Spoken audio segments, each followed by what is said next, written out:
Naiz irratian, bigarren kafea.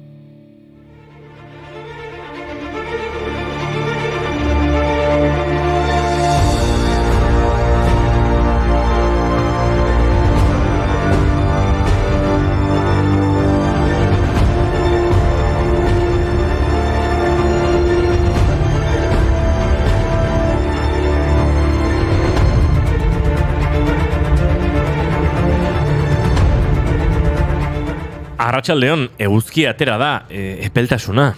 Asteazkena da eta jadanik asteari lehen erdia jandiogu. Asteazkena da eta musikaren eguna da bigarren kafean. Asensio, jarri zeroze flowakin.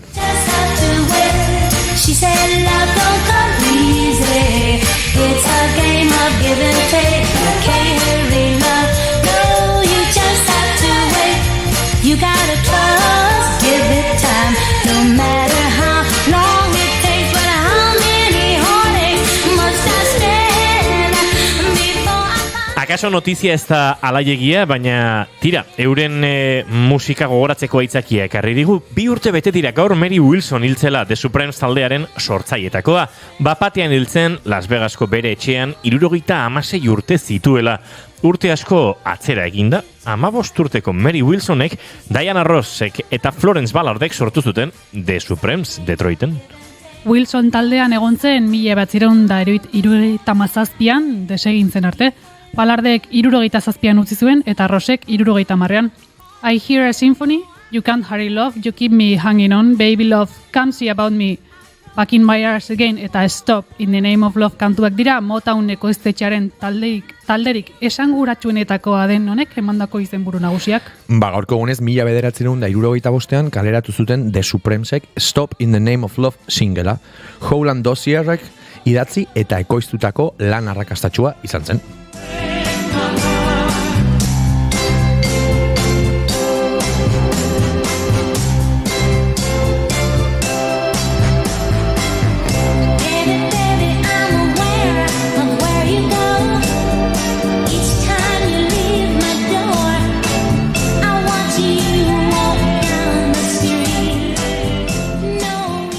Eta gaurko egunak musika efemeride batekin nahasteko aukerare ematen du. Nirvanaren mundu eguna delako, baina adi, ez Kurt Cobainen taldearena, Nirvana prozesu espiritual bezala ospatzen da, alegia.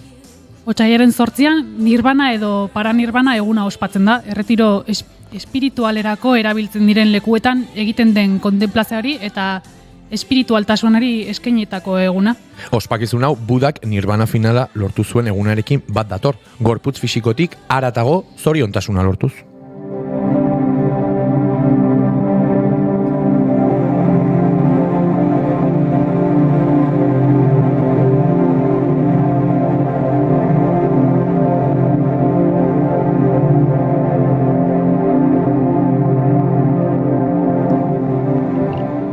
Leku batzuetan Nirvanaren eguna otsailaren 8an ospatzen da, eta beste batzuetan otsailaren 15ean. Nirvana sanskritotik datorren hitza da eta itzalita esan nahi du. Funtsezko kontzeptua da hinduismo, jainismo eta budismo erlijioetan, arimak lortutako zorion egoera gorenari egiten dio referentzia. Sufrimendutik edo dukatik, kontzientzia individualetik eta minetik askatzearekin du zero ikusia, eta hainbat teknika eta praktika espiritualen bidez lortzen da.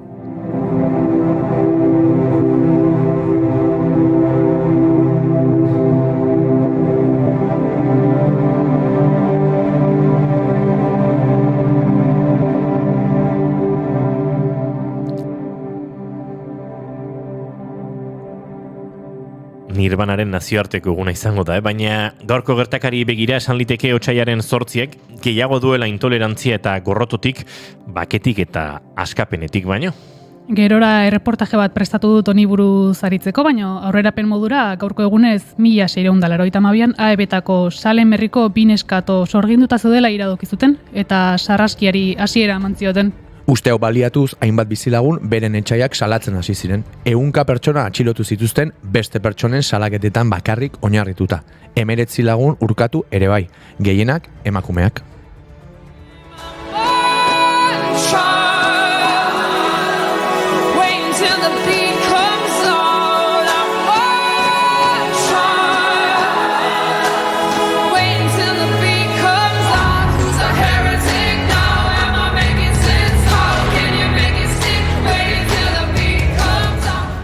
Beste hau ere, ez da makala, 1943ko otsailaren 8an, naziek Leparradik partisano Jugoslaviarra atxilotu zuten.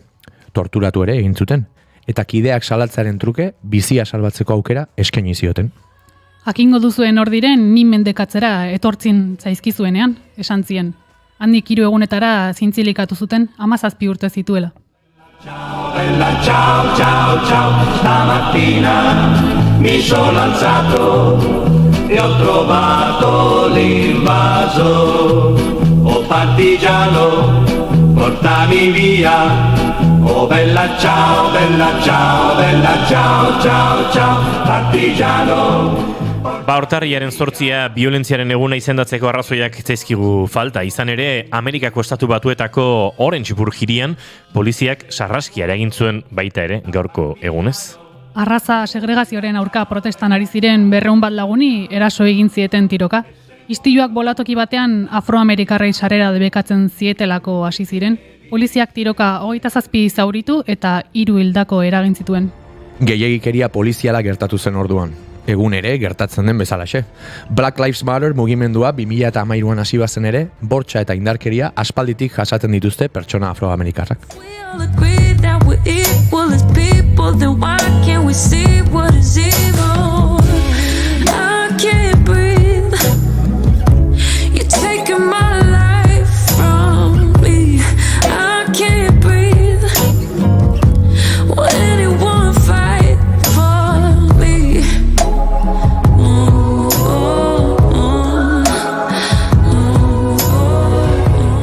Tira, gauza laiagoekin erosatuko dugu gorko saioa, zenaiz eta Salemgo sorgin eizari erreparatuko diogun Gartxotek musika dakar, berarekin soinean. Kortxea batzuk erori zaizkizu Gartxot.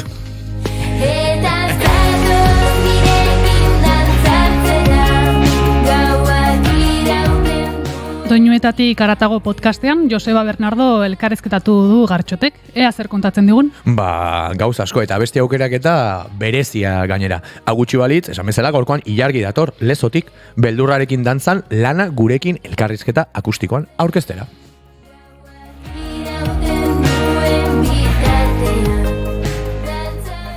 Eta 4 eta 13 dira, Inigo? Hasi beharko dugu? Ados ba, pres Gartxot, pres idoia? Bai. Prest entzuleok? Entzuleo? Zin ditu gure. Tira, bale. Otsaiak 8 ditu gaur eta asteazkena da ongietorri guztioi. Bigarren kafera. Naiz irrati entzarete.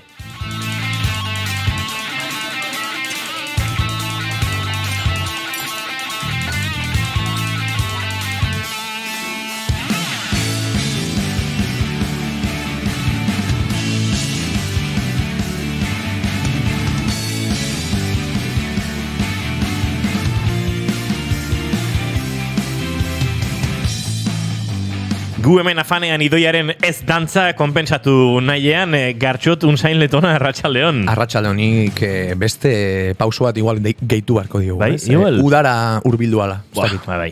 Betaurrekoak, ez dakit, Oso preste, oso preste. Idoia da bilauzkudun, pauso bat gehitzen badiogu hori bakarrik egingo zenuke udara torrela aprobetxatuta. Bueno, pentsatuko dut. Pentsatuko duzu. Arratsaldeon. Arratsaldeon. Izketan ari zaizuena Uiñigo Asensio Lurbide gaur, bigarren kafeak 527 du, otsaiak 8, arratsaldeak 4 eta 14 minutu, eta hemen 3 urrengo 2 orduetan zuekin bat egiteko. Ongietorri guztioi bigarren kafera.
chanté toute la nuit. Et j'ai chanté pour celle qui m'a pas cru toute la nuit. Et même si je peux pas m'envoler, j'irai jusqu'au bout. Ah oui, je veux jouer, même sans les atouts. Tu fais semblant de regarder ailleurs. Charleli Kuturen kantu honekin, kamu abiontzen al, o ez da egite, bai, egorik gabeko hegazkin bat bezala, izango da. Abiatuko dugu gaurko bigarren kafea, eta noski maite dutekin abiatuko dugu. Gartxot unzain, zein da zure maite duta? Ba, sakona dirudi, baino botako den titularra. Maite dut, aldaketa txiki batzuk, aldaketa handia egiten dutenetan. Ez nahi sartuko, ez dakit, xetasun pertsonaletan, baina pentsatu nahi dut, entzuleek ulertuko dutela, ez? Batzutan buruan badaukagu olako atasko moduko bat, gainera neguak normalean laguntzen du, ez? Ataskoiek betikotzen edo, ez dakit, esango nuke gauzen alderdi negatiboa ikusten. Eta nik maite dut horrela ematen denean eskatuta edo eskatu gabe, ez dakit, baino zerutik bezala bizitzan aldagai txiki batek benetan aldaketa handi bat sortzen duenean guregan.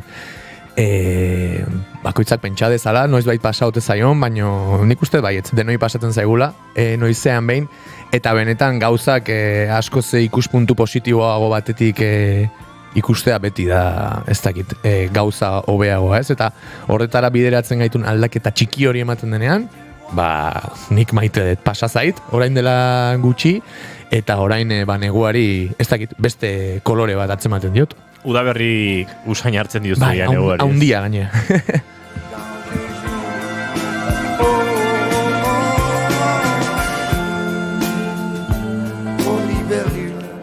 Idoia dabila auzkodun, zein da zure maite duta? Nik maite dut altzariak montatzea. Ara, bai, inoiz deskubritu dut, bai. Esan nahi du ez, altzaria ez dela oso kalitate honekoa, baina, prozesua gustatzen zait.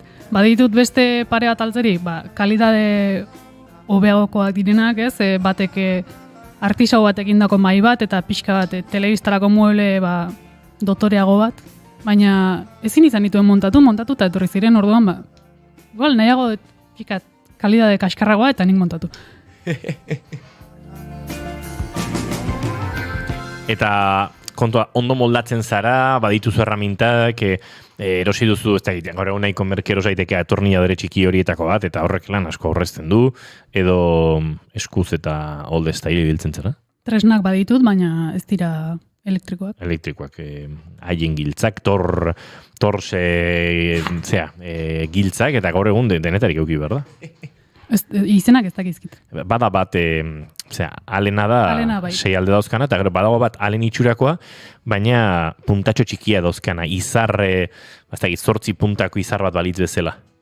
Ni ideiarik ez. Bai, hori torz da, eta boga-bogan dabil, baina... Neri bakizu ze idoiaren maite dutak gogorarazit batzutan hori ez, igual eraikitzea bera da ere mueblearen prozesua ez, eta hori ematen dizutenean, pixkat gehatzen zea ez dakit erdibidean bezala, eta torri zait labur esango dute, baina zure kafeari begira ere, eta azukrari begira, umore gile batek, asko gustatzen zaien umore gile batek, behin esaten zuen, zure kasuan bezala idoia, kafe bat eskatzen dezunean, noizbait kamareroak astindu diola azukrea ez, eta berak esaten zuen, azukrea astintzea eta botatzea hori ere kafearen parte zela, eta ez ote zion, zoriontasun guzti horren zati bat ontasunetik, baina nahi gabekian, ez? Igual, hori pentsatzen dugu ni, idoiari entzuten. Ojo, kafearen azukrarena ekin asko zobet ikusi, analogia hono izan da. Bai, humore gionek hori esaten zuen, aizu, kafea atera eta azukrea horrutzi zen astindunik egin, eta noizbait ikusi zuela, kamareroa beretzako ontasunetik kafea astintza, hori ere, ez dakit, altzairuan montatu nahi. O kafea nikean eta azukrea ni bota. Corazón.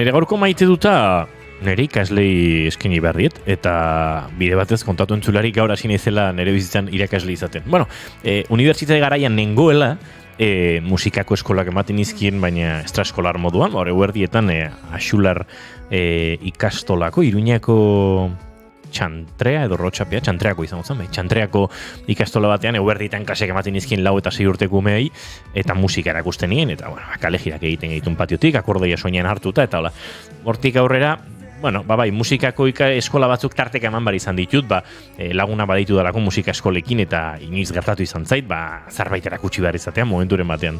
Baina orokorrean irakaskuntzatik oso gertuen naiz ibili.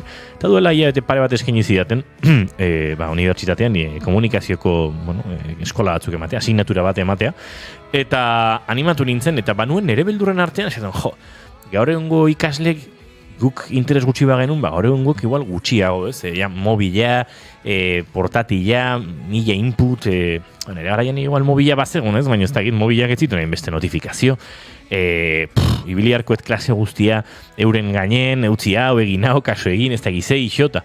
Eta, kriston talde majoa, oso guztuatea naiz, esan debida, esperantza da, jende gaztek badauzka alako interes batzuk, eta ia da, etzekitela Arkaitz Kanon nortzen, etzekitela Alain Agirre nortzen, etzekitela Silvia Federici nortzen, etzekitela orokorrean Kandido Uranga nortzen, eta pentsatu dut, lan pixka baukago egiteko, baina ez da nire helburua eurak euskal kulturan edo kultura orokorrean jaztea, beraz geratzen naiz alde positibo horrekin, talde majoa, sanoa, espero la mantentzea, baina bai, atea naiz bastante pozik, pentsatzen nolako beste zerbait topatuko nuela, eta guai onda.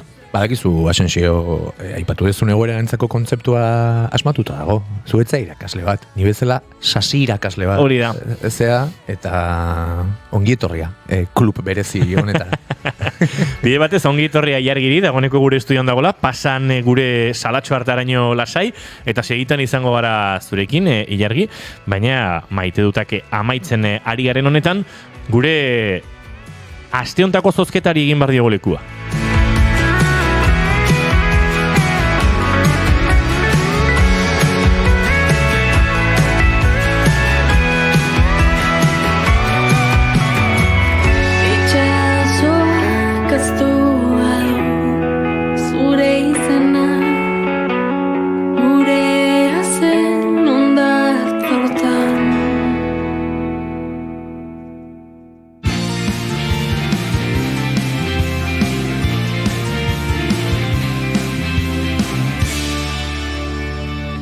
Bigarrenak ez direlako beti okerragoak, bigarren kafea.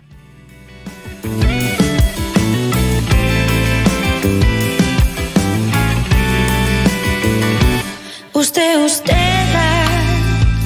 zertarako nireak edo zureak berdin dio. Zeru beltzena islatuko dituzugeak betirako. Marka da nik ez dut gartxoten musika jartzen gartxote hemen denean, normalean behintzat, bai beste egunetan, baina, tira, gaur ja esan dut, ez dago besterik, Sara Zurtzarekin egindako kolaborazio hau ustelak ekarri dut gurera, gogorarazteko jendeari bi sarrera ditugula ostiral honetan, Imanol Larzabal aretoan, edo Lugaritz aretoan, Donostiako Antigua auzoan izango den Sara Zurzaren hemen berriro diskoaren aurkezpen kontzerturako bi sarrera, eta zuek sarrera hoiek lortzeko egin behar duzuena da idatzi gure Instagramen, gure WhatsApp edo Telegramen, hemen txatean gogoraraziko dizugu gure telefonoa 688 722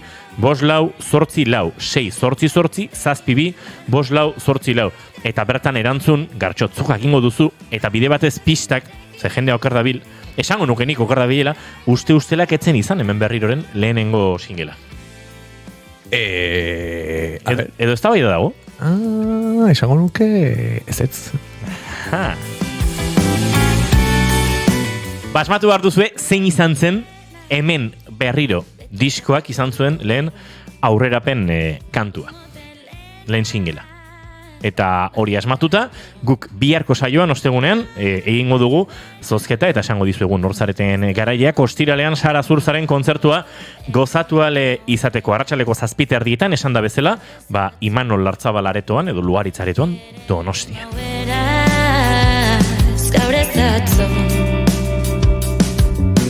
Aurre iritziz, bete osten zuloa, iritsi aurretik banoan nondik, nabili ez da nora. Aurre iritziz, bete osten zuloa, iritsi aurretik banoan nondik, nabili ez da nora. Maitatzea absterik,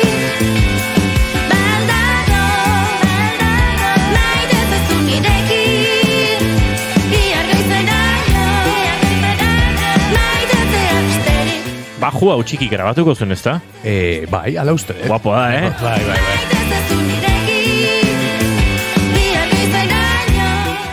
Julen Barandiaren txikiri besarka da hemendik, pentsatzen dut disko grabaketa lanetan dabilela oraindik ere.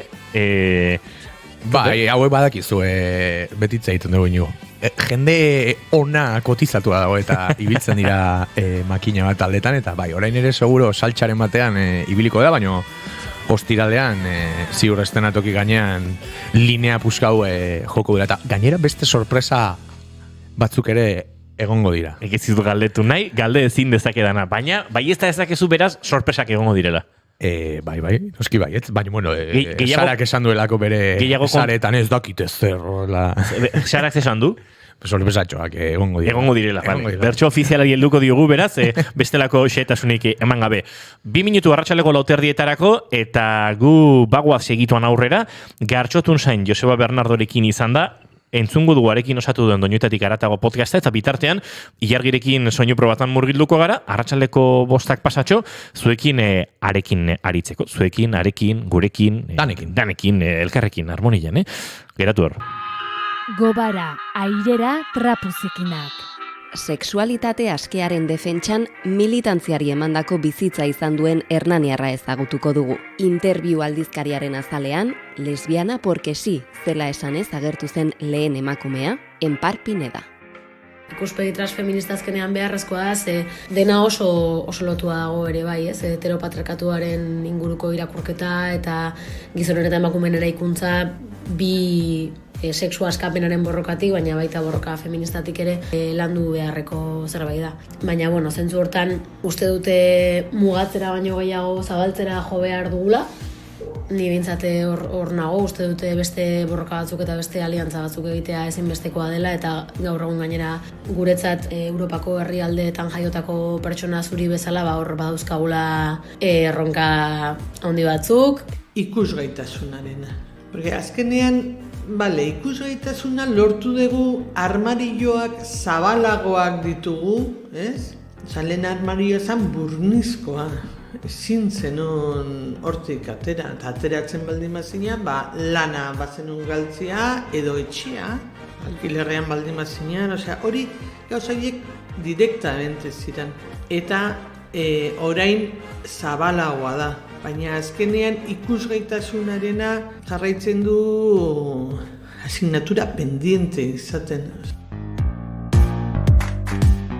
Hernaniko kulturarteko plaza feministako podcasta. Entzun ezazu hernani.eus webgunean.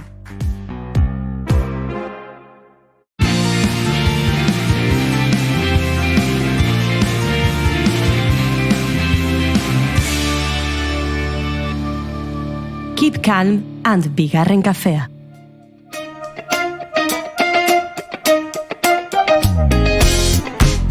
Egunean, eguerdion, arratsaldeon, gabon, ez dakigu ze ordutan entzuten duzuen podcasta, ongi etorri Doinuetatik Haratagoko kapitulo berrira. Gaurkoan lagunen handiden Joseba Bernardo daukat parean, ongi etorri Joseba. Gure saiora eta eskerrik asko gonbita onartzatik, eta batez ere zure etxera etortzeko gonbita ere luzatzeagatik. Dakizuen bezala, Doinuetatik Haratago podcastaren helburua kantu kuttunak ezagutzea da. Joseba musikarekin harremanduta urte askotan zehar egon da, aspaldian ez dakit instrumentuak alboratuta dituen, baina Joseba ezagutze zaituenarentzat pixkat esaiguzu zeintzean edo nortzen baino, nahi babez bere bai, musikarekin ze harreman eukidezun eta daukazun bizitzan. Vale, Joseba naiz, urnietarra, hain Donostin afinkatua, baina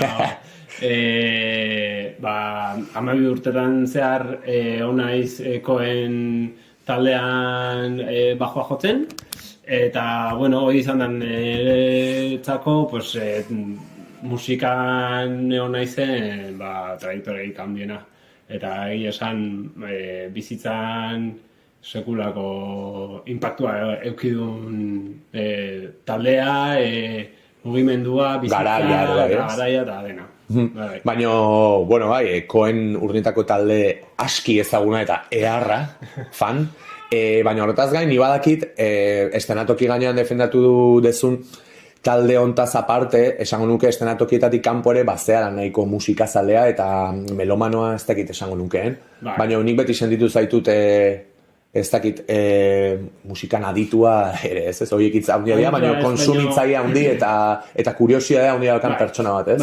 Gaina denetarik, naiz eta koenen jarkorrea jo degun urte askotan zehar, egia esan gusto anitz jorratu guztatzen ezkit.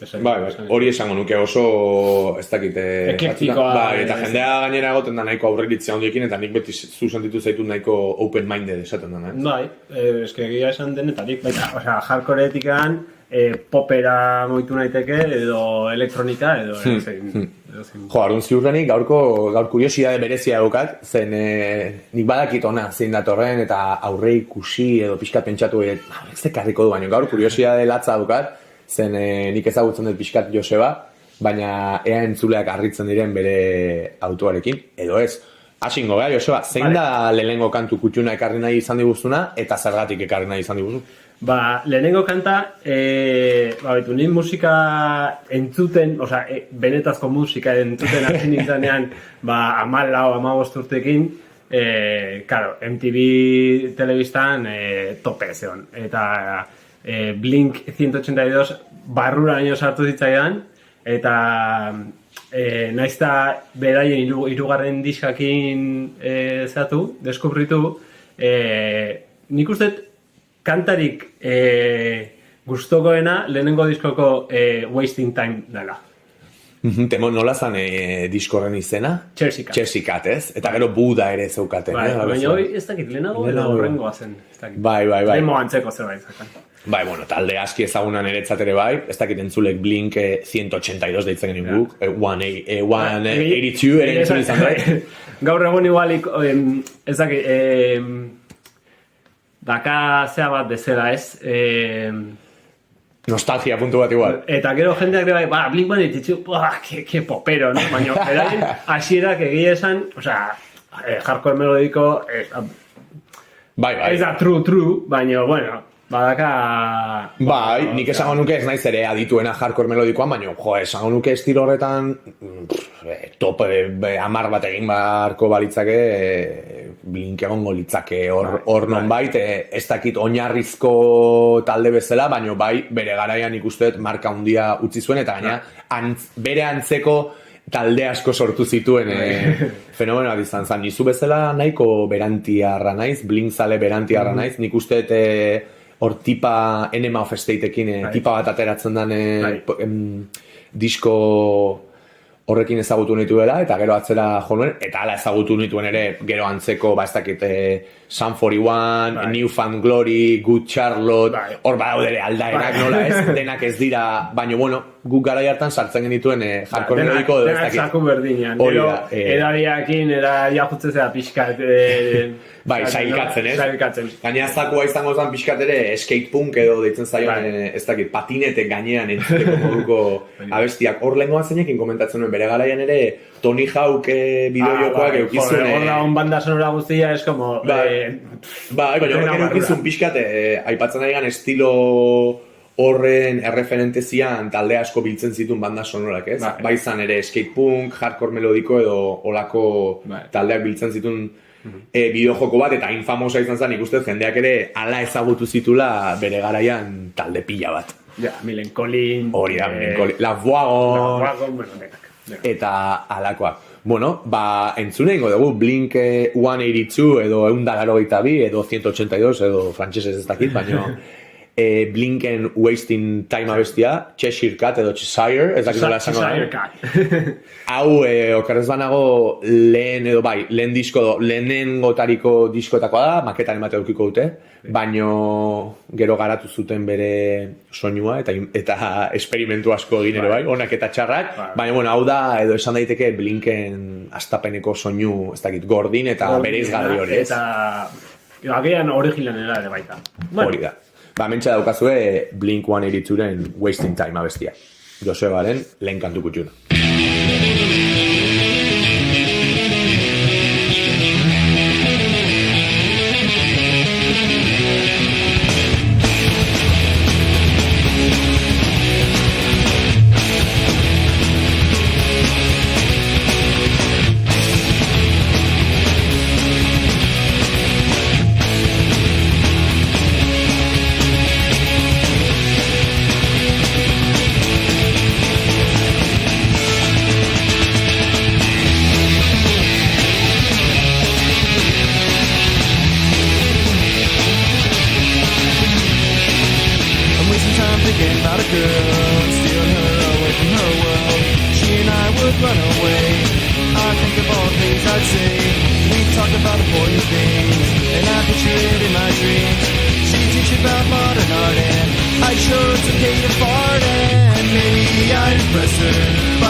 Entzun dugu hemen, Blink 182, gustatzen zait horrela esatea, 182-ren Wasting Time abestia. Aurrera goaz, zein da bigarren abesti kutxuna? Urtea pasala, gustuak de baita aldatzen zitzaizkigun bai neri eta nire taldekidei, eta denon artean pixkat alimentatu dute ginean, ez? Eta hor 2006, uste zala, 2007 inguru hortan, Finchek aterazun disko bat, Say Hello to Sunshine, netzako dela, nik uste da, entzundeten, gehien entzundeten diskoa, baina de libro, eta oain entzuten detenean, de repente entzut ditu soinu batzut lehen enituna entzuten, da, hain beteta detaiez eta soinuz eta dena, da, netzako oso disko favorito, top 5, errex. Entzunaldi bakoitzean gauza berriak atzematen dituzula bezala. Eta adibidez, nik ezagutzen dute, baino Finch taldea ze estilotan edo bilduko zenuke. Hasi zian pues tipo emo, hardcore, tipo, bai, emo... Baina emo txungo, bagizu de flequillo. Emotional. Lehenengo diskoa, o bigarrena, eta gero kriston aldaketa eman zuten, diskonekin, Say Hello to Sunshineekin, eta netzako izan zen, como, wow, osea, de repente soinu ilunak, riff batzuk, como, asonanteak, eta, bete zian pila bat diskorrek. Esan dezakezu ere, bueno, igual koen ez dute ezagutuko entzulei, batzuk ziurrenik bai, baina esango zenuke talde honek eukizuela igual eragina ere gero zuek entzule bezala eta ez dakite holtza gainean ere egiten zenuten horren arteko zubi bat ere bazela estilo aldetik. Osea, gure bigarren diskoa entzuten dezunean, Conscious Mind entzuten dezunean, Finchen influentzia, osea, nabaria da. Kopiak ez daude, baina ia, zehose, igual. Intentzionetik bali ma, Joseba, balio du. Bueno, eta zea besti da? Diskoko lehenengoa jarriko nuke. Egia esan denak guztaren zaizkit, baina izena da Insomniatic Meat. Aragi ezin lokartia. Lo egin ezin duen aragi pusketa, hoxe da Insomniatic Meat, Finch taldearen Say Hello to Sunshine diskoko lehena bestia, ez dakite, bai, eguzkizpiari kaixo saiozu, edo dolako zerbait izango zen diskoaren izenaren intzulpena, Josebaren bigarren kantu kutxuna, hemen daukazue.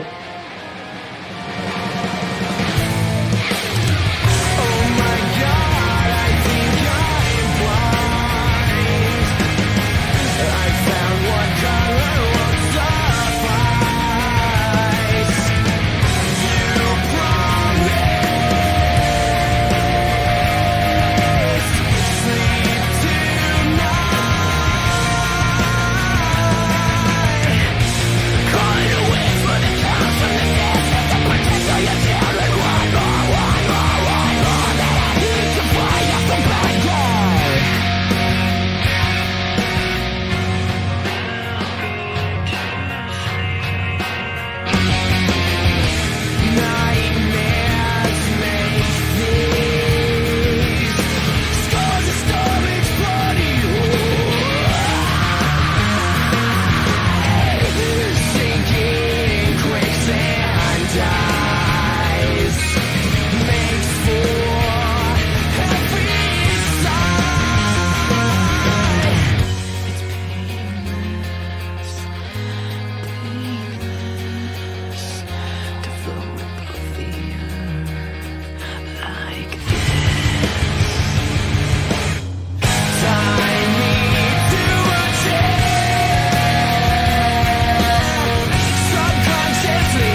entzun dugu Finchen abesti ikuska hau, nik ezagutzen nuen, eta egia esan musikak beti esaten dugu, baina nola daukan ere pentsatze hutsak eta entzuteak nola ez, atzera juteko ez dakit, almen hori ez, nostalgiaren autobusa. Hori baita Blink edo disko hau entzuten detenean, transportatzen dira 20 urte nitunean, ere gelan, hor musika entzuten. Bai, gaina, igual ere, oraindik ere pasatzen da, niri beintza pasatzen zaiz zortez, baino, garai hortan ere ez dezu uste oso, ez dakit euskeraz nola esan, baino, impresionable edo nola esaten da, oso esponja ginen eta oso, bai, gauza batek berehala ere arritze gintuen, zentzu honean, dena zen askotan berria, ez geneukan ere, fijatzen maza garai batzutan, gauzak lortzea ere zailagoa zen, eta orduan nobedadoiek ere pixkanak etortzen zen. Oain, hain normaltasunez ikusten dugun Spotify adibidez, oain dela 15 urte etxe, oain dela 10 urte etxe on Spotify. Bai. Eta disko bat entzutea... Izango zan hori, 2000 garen urtean. Jo, nigoatzen naiz, nire lehenengo diskoa egosinuna, izango zan, 16 urtekin Foo Fightersen There's Nothing Left to Lose, hemen aldezarreko Donosti Rocken, eta diskori entzun dut, mila eta mila niz. Bai. Eta gozatzen da pila bat. Epic. Jarrai ezagun bidaiatzen. Joseba, 3. azken aurreko abesti kutxuna, zein ekarri nahi izan diguzu? Lehen urtean, talde hauen honen ezagutzen, baino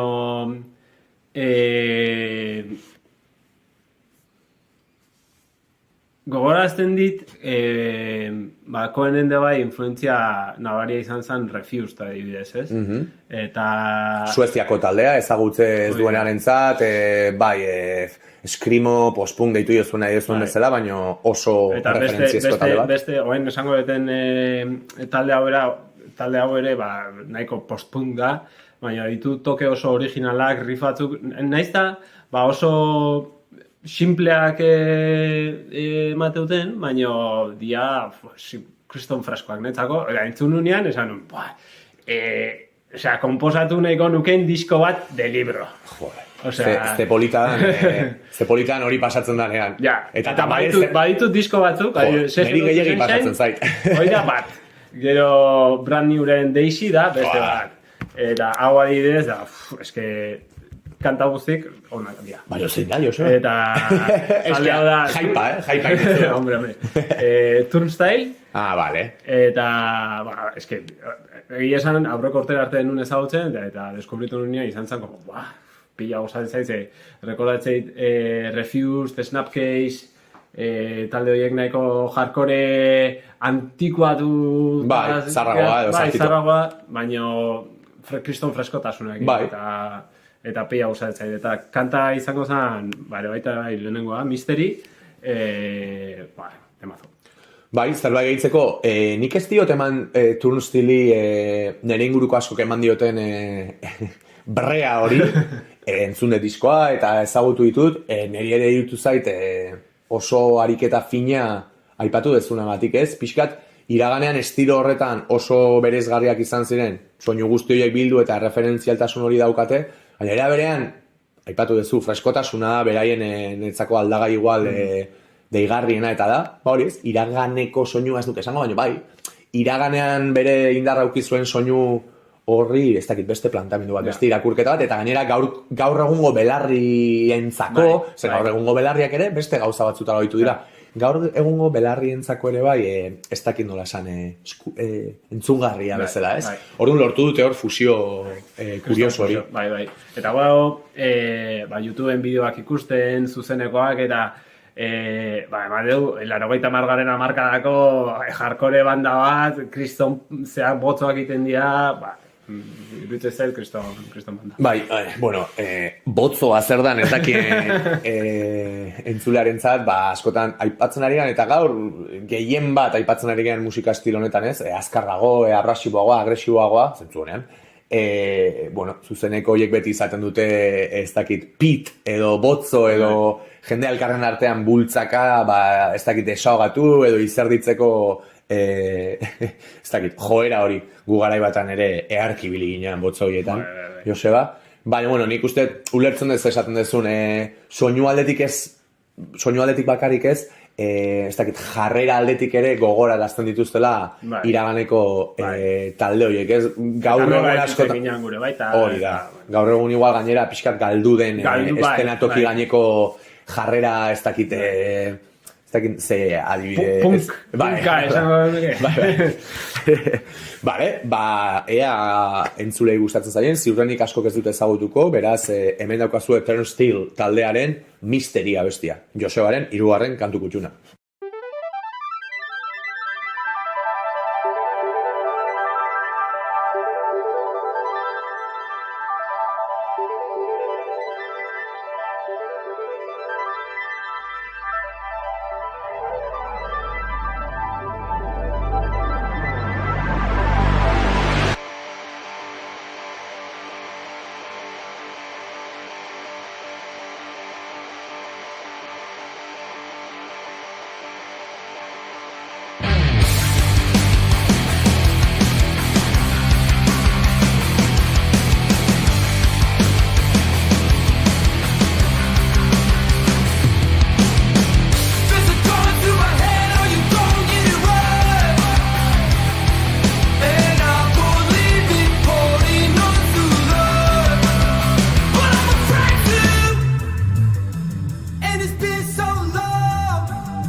Entzun dugu Turnstileen Mystery abestia, Josebaren 3. kantu kutxuna, eta bukatzen joan bargea. Zein da gaur programa agurtzeko ekarri nahi izan diguzun abestia? Registroz aldatuko dugu. Eta nire bizitzare bai registroz aldatu dalako, ze orain dela posila bere aitatasunean sartu naiz. Hori bai abesti puska, Joso?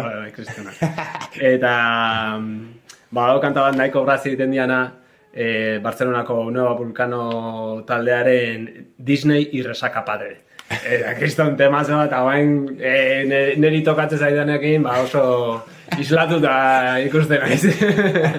Ezagutzen talde hau, zer egiten zaizu deigarria adibidez abesti honetan edo Nueva Vulcano orokorrean? Nueva Vulcano gehien bat letrak dira. Letrak eta bateria, iruditzen zait kristona. Letrak dira oso originalak, divertigarriak, oso inteligenteak baita, letrak nola jokatzen duen hitzekin eta pila oso ez dut.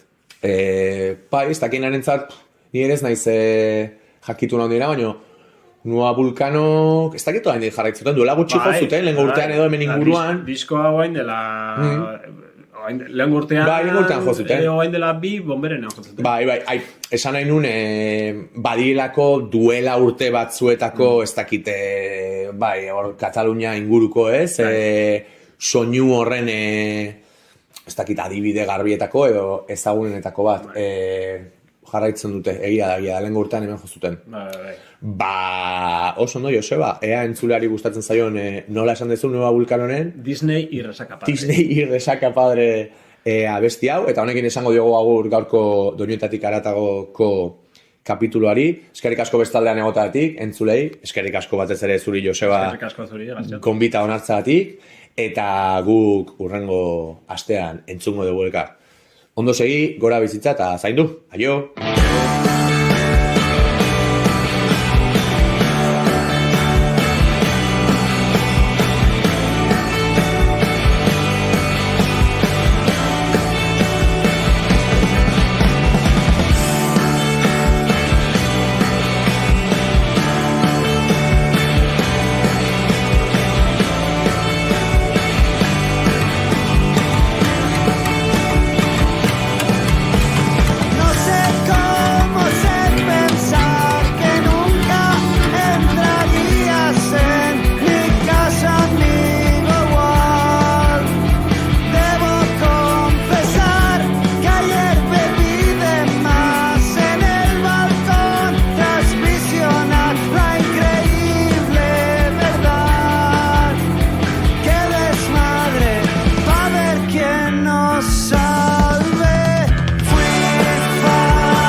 Emaiozu bigarren aukera bat egunari. Naiz irratian, bigarren kafea. Guzti esango dizuet, intentzioa bazen abestia moztea boletinera goazelako, baina tira pixkat finago ere moz nezakeen kantua. Arratsaleko 5 izateko 12 segundu, beraz segituan izango gara, azken ordukoaren bila, bide batez atzo emozionatuta egon den hemen amatarrekin eta arratsaleko 5etako boletina ahaztu egin zitzaigun barkatu entzule. Baina, tira, Egoi Berategik barkatu digu eta gaur puntual emango digu paso barkamen horrekin jarrai dezan. Egoi Berategi, arratsaldeon. Arratsaldeon barkartzen zaitu eta espero zuek ere ni barkatzea gaurko honetan kamerari gabe egin beharko dugulako boletina. Arratsaldeko 5 puntuan esango dugu etxe bizitzen inguruan hainbat albiste ditugula aipatzeko lehena Gasteizko etxebizitza sindikatuak Blackstone putre funtsak familia baten etxegabetzea bertan bera gelditzea eskatu duela berehala eta baldintzarik gabe. Gainera, jabetzaren udalaren eta sindikatuaren arteko negoziazioak hastea eskatu du sindikatuak familia etxebizitzan erregularizatu alizateko. Gasteizen emandako prentsaurreko batean adierazi dutenez, familia etxebizitza sindikatuarekin batera Arabako hiriburuko gizarte zerbitzuetara joan zen bere egoeraren berri ematera eta konponbidea eskatzera. Gaitzetsi dute beti bezala administrazioak ez zuela beste aukerarik eman ezkutu sozialaren neurrien eraginkortasunik ez azpimarratuz. Bestalde eta gaiari helduta esatea baitere Stop Desahucios plataformak jardunbide egokien koderako sarbidea malgutzeko eskatu diela bankuei eta bereziki Kutxabanki, hauxe delako Euskal Herrian dugun banketxerik handiena. Beste delakoan, Madrilera begira gaur goizean zergatik leze txiki izan dutelako eztabaidagai Madrilgo Kongresuan, Espainiako Kongresuaren garraio ministroari leze txikin abiadura handiko trenak eragindako kalte onartezinez galdetu dio EH Bilduk. Adifen eta Lakuako gobernuaren bertsioa berretsi du Espainiakoak, alegia dena legearen barruan egin dela eta balio arkeologikoa duen ezer ez dela suntsitu. Entzungo duzuena EH Bilduko diputatu Iñaki Ruiz de Pinedo duzua. Y se ha hecho pública ahora porque unos espeleólogos lo han descubierto. Hasta ahora Adif y Gobierno vasco probablemente, usted también lo dirá, dicen que estas tuneladoras no han producido daño en el mismo yacimiento, en la zona ya excavada y estudiada, sin tener en cuenta, claro, el conjunto de la cueva. Ministroak, berretsi du Raquel Sánchez ministroak lan guztiak legearen baitan egiten direla eta ondare natural eta kulturalak une oro babestuta izan direla. Los técnicos de Adif y de la Diputación Foral, en estrecha colaboración, decidieron realizar una investigación profunda del ramal mediante equipos de arqueología y de espeleología.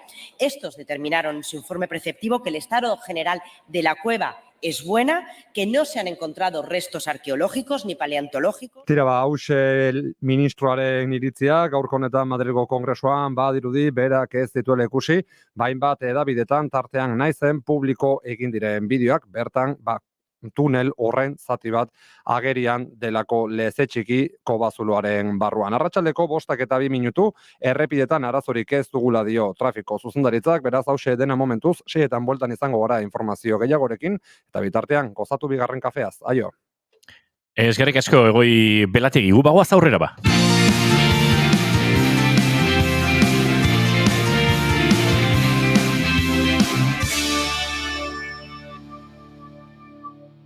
Naiz irratian, bigarren kafea.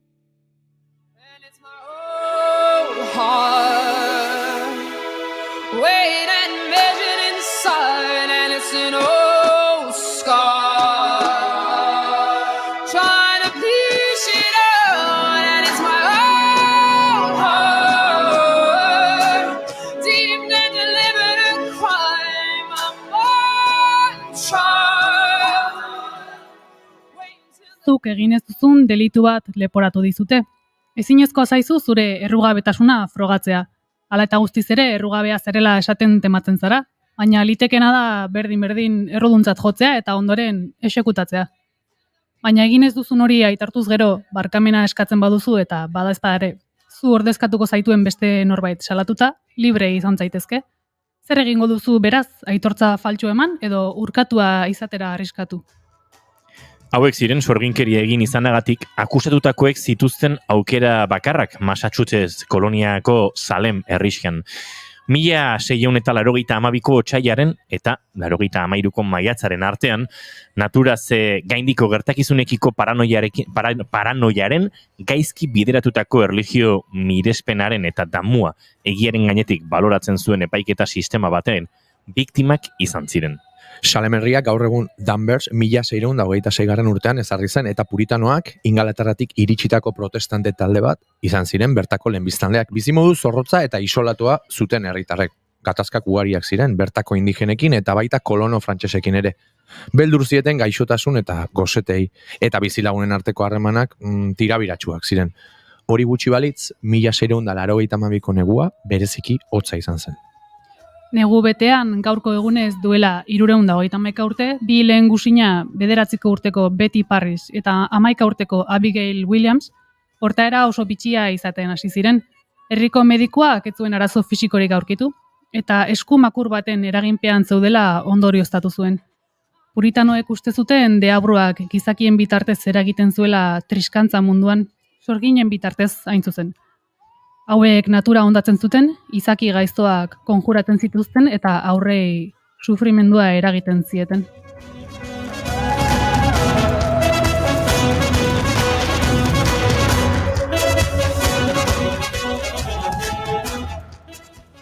Berriak zabaldu ala, sintomak ere areagotzen joan ziren. Gorputza bihurrikatzen zuten, atakeak zituzten eta azaleko askura zuten 12 neska inguru deskribatzen dituzte kontakizunek. Horietako 4 herriko 3 emakumeren torturak salatu zituzten eta otsailaren 29an atxilotu egin zituzten. Akusatutako emakumeak guztiak ziren kanpotarrak edo pariak. Sarah Good, haurdun zegoen emakume behartsua, Sarah Osborne Elizara joaten etzen eta beste familia batekin gatazka zuen emakumea, eta Tituba Betty Parrisen etxean bizi zen esklabua. 3 biktima hauek hasieran besterik ez ziren izan. Salaketak biderkatu ahala asko aitortza faltsuak egiten zituzten euren burua salbatzeko ahaleginetan. Agintariek ez zuten akusazioak modu zorrotzean ikertzeko interes berezirik. Akusatuak aitor zezan zen beraien lehentasuna, euren sinesmen erlijiosoekin bat eginez. Zalantzazko edozein froga ontzat hartzen zen eta gainera judizioetako epaimaikide asko salatarien aideak ziren. Nathaniel Stalonstal epailea bezala hitz egitera ausartzen zirenak berehala susmagarri bilakatzen ziren.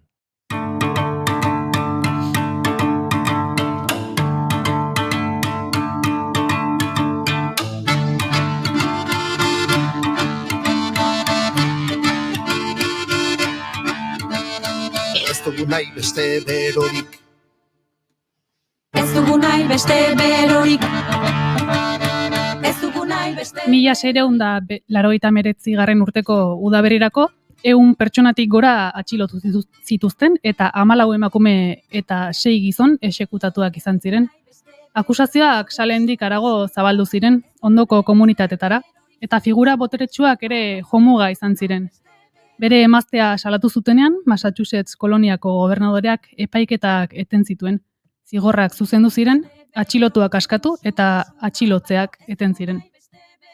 Zure muxuen sua baino ez dugu nahi beste berorik. Orain uste da prozesu guztian martxan jarri zuten neska horiek aluzinazioak pairatzen ari zirela. Zekaleetan azten den ontxo baten eraginez edo burmuina puzten duen gaixotasun baten biktima izan zirela. Baina azken batean euren portaeraren arrazoiak oraindik ez ezagunak dira. Badakiguna da, helduek aurren kontakizunak froga indartsu moduan hartu zituztela eta prozesua nesken portaerak hasi bazuen ere komunitatearen histeria kolektiboa eta garaiko puritanismo itogarria eta hezkuntza falta izan ziren sarraski hau bizirik mantendu zutenak.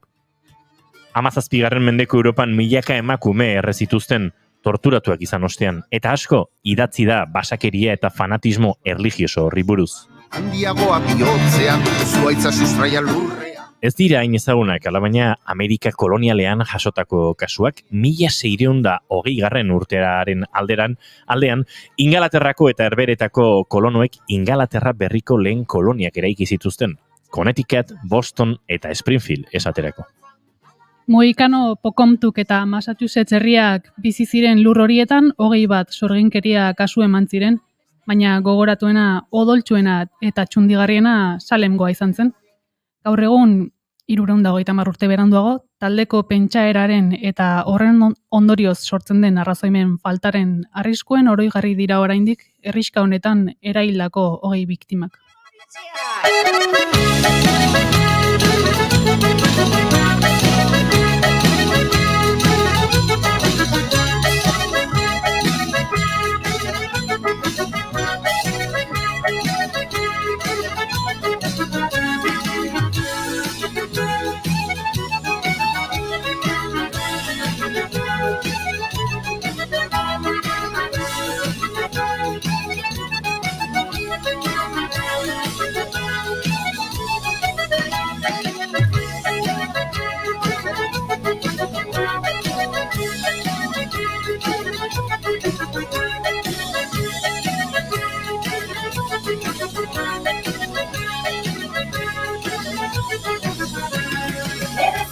Sorginen doño bea garabu, errazen dituzte sorginen erratzago dauzkagu.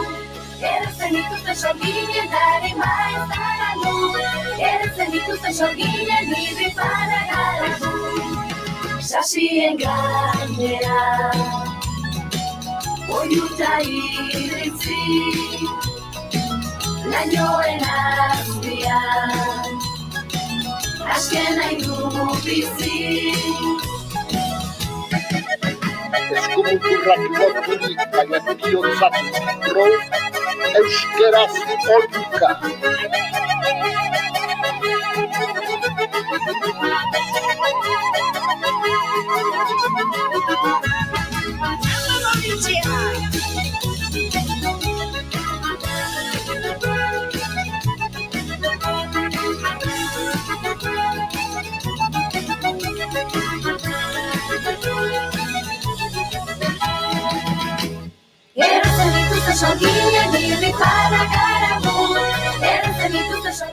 aizue, barkatu, hemen txatean zuen maite dut utzi duzuen hoi, goizean, barkatu, gorko saioaren hasieran, ez dizu kontatu, niri kafe erori egin zait, Jesukriston sarraskien montatu dut hemen ibili gara garbitzen, sarrera egiten, eta naiz konturatu, gorkak idatzi duela esaterako. Haupa gartxot, aurreko nik esi genuen elkar. Nire maite duta da gaur paseo, eta gero zinera, after sun ikustera, gozatu gorka. Eta, mai gorostiak idatzi digu, gaur egun urte, fofo paiazoa jaio zenetik. Maite dut. Zenituzten sorginen, Maite guk ere, zuk maite baduzu guk ere bai. gero zenituzten sorginen, harima ez da galdu. Arratsalego 5 eta 12 minutu, bagoaz aurrera, orain bai, gaur gure elkarrizketa akustikoan izango dugun protagonista ezagutzera.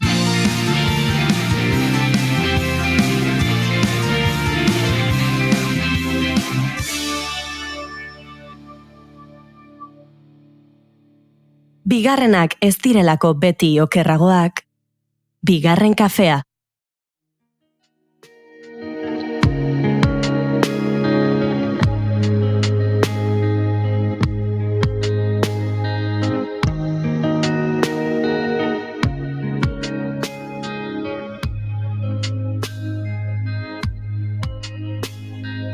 Baso ilun batean esnatu egin berri naiz. Ni bakarrik barnean zuaitzak piztiz beteak. Nire atzetik itzal ilun bat ageri da. Zuzara berriz ere mentzaude eta Ilargitik lezo ikusten omen da. Eta lezotik ilargia. Baina lezoko ilargi hori zein da? Gaurkoan gurera etorri dena, ilargi abeslari eta sortzailea. 2019an kontzertuak ematen hasi zen. 2021an bere lehen disko atera zuen 8 kantuz osatutako aberondo diodan. Killa sisa hain zuzen ere. Disko hau estenatoki ezberdinetan barraiatu zuen, batez ere bakarka. 2022an ordeak kaleratu berri du beldurrarekin dantzan, bigarren diskoa, kaleratu berri, badira hilabete batzuk. Baina gainera, izen bereziz inguratuta ere aritu da ekoizpenean, aritzarregi eta konponketetan Pablo Novoa ezaguna. Enteratu naiz edo badakit bide berri honetan musikariz inguratu duela bere burua, talde formatuan esan daiteke, eta hala dabil orain, ensaiotan murgilduta, eta ibiliko da estenatokietan ere, datotzen hilabetetan. Ni irrikitan nago berak zer kontatuko, beraz, ongi etorri Ilargi eta eskerrik asko bigarren kafea hartzera animatzagatik. Kaixo. Zemuz dabiltz. Ondo, nabil oso gustora zea musikarekin eta bar, diskoarena izan da pixka dena lokura, nik nahi nuen estrenatu ja, baina grabatu genuen urrian, eta erterazan abanduan, izan zen dena estresante, terdunago pixkatu hain asimilatzen, gestionatzen dena, baina pospozik. Eta hor beti izaten da, ez? Askotan jendeak entzun eta ikusten duenean esaten du, orain atera du, baina prozesu askoz atzelagotik hasten da normalean, orduan, diskonek ere ukiko zuen jada zure buruan ibilbide txiki bat, baina atera denean ja labetik atera berritan balantzea egiteko goizegi da, edo balantzea ja positiboa da. Bai, nik uste, positiboa da, nik utxenez autokritika pixkatiten baina baritu detela aurreko diskoarekiko evoluzioa, bai soinuan, baitaren ni ere helduagoa naiz, aurreko diskoa baiatea zela 2021an, baina sortu nuen 2019an, 19 urtekin, eta disko hau, esan prozesua dauka, urte pikoko prozesua aukidu, gutxi gara bera, eta, azkenean, letrak egin dituenean ja 21 urte nituen, eta, azkenean niretzako izan dira aldaketa urteak. Eta, nik uste balantze positiboa izan dela, eta hortxe nabil. Aipatu dezun lehengo diskotik bigarrenerako jauzi horretan, heldutasuna nabari da ziurrenik kanpotik eta barrutik batez ere hitzetan etorla, baina adibidez, kuriosidadez, soinu aldetik zeintzuk izango lirateke lehengotik bigarrenerako jauzi horretan gauza ipagarrienak edo aldaketa nabarmenak? Nik uste lehenengoan, zentratu nintzen batez ere pop edo pop rock aiten, igual pixkat indi, baina elektronika bastante baztertu nuen, baditu toke batzuk, baina guztiz baztertu nuen. Eta bai, bigarren diskonetan ja animatu nintzen gehiago elektronikarekin, eta egia da, bastante elektronika daukala bigarren diskoneko. Osea, bueno, mantentzen dira bai, zuzenekoan ere badaukagu bateria akustiko bat, eta bar, baina bai bastante elektronika sartu dela. Osea, nik uste hor dela soinu aldetik hori da aldaketa. Eta gero pixkat sakonduko dut gehiago, hitz oso potentea eta interesgarria baino. Esan daiteke igual bigarren honetan ere zure ambizioa handiagoa izan dela. Ez dakit, heldutasun horrek eman dizuen, ez dakit, ambizioa handiago bat, sonikoki elektronikoak diren beste mundu horiek ezagutzeko, edo, ambizioa aurrekoak ere izango zuen, baina ulertzen diazu hau da, esperimentazio hori edo soinua garatzeko ambizio handiago bat zegoen akaso bigarren saiakera honetan? Bai, berez, bai soinuan eta bai letretan, bai neukala gogoa gehiago lantzeko, lehenengoa izan zan igual pixkat, esperimentu bat, edo, pixkat, juntzian abestiak ateratzen, denbora pasatu zan enean. Bai bigarren diskontarakoia jarri nuela hildo bat, zela beldurra, eta gero beste hildo bat zela antzerkia. Eta hau beti esate dut, azkenean antzerkiaren arlo hori landu dut, nik antzerkia ikasten dut dantzertin, eta beti ematen du elkartzeko musika eta antzerkia berdugula musikaletara. Esaten nola sartu daiteke antzerkia abestiaren barruan. Da pixkat abstraktoa, baina sorkuntza prozesuan egin nuena izan zen, beldurraren hildoa jarraitu zebai, sortu historio batzuk, nire buruan edo, eta abestiaren bitartez historio horiek deskribatu. Orduan, modu batera edo besteran ikuste eta abestia sartzen dela, antzerkia sartzen dela abestitan. Neri ez zait inolako erokeririk iruditzen, gainera oso identifikatuta sentitzen naiz, kasuntan zure kasuan tematikan izan daiteken bezala, nik antzerkigintza konposizioan eta dena ikusten dut. Antzerkigintza beti soiltasun horrekin edo elementu gutxirekin asko esateko nahi hori bezala ulertuta, bakoitzak bere irakurketa okiko du, baina nik ere sentitzen dut antzerkian ibili izanak eta elementu gutxirekin zenbat transmititu daiteken sentitu izanak, erain didala ere konposizioan, elementuen aukeraketan, eta ez bakarrik kontakizunean, zure kasuan bezala baizik eta konposizioan ere bai, orduan, ez zait inolako erokeriarik iruditu, eta gainera pareko bat aurkitzak ere ematen du alako lasaitasun bat, batzutan erotu naizela ere pentsatzen detelako.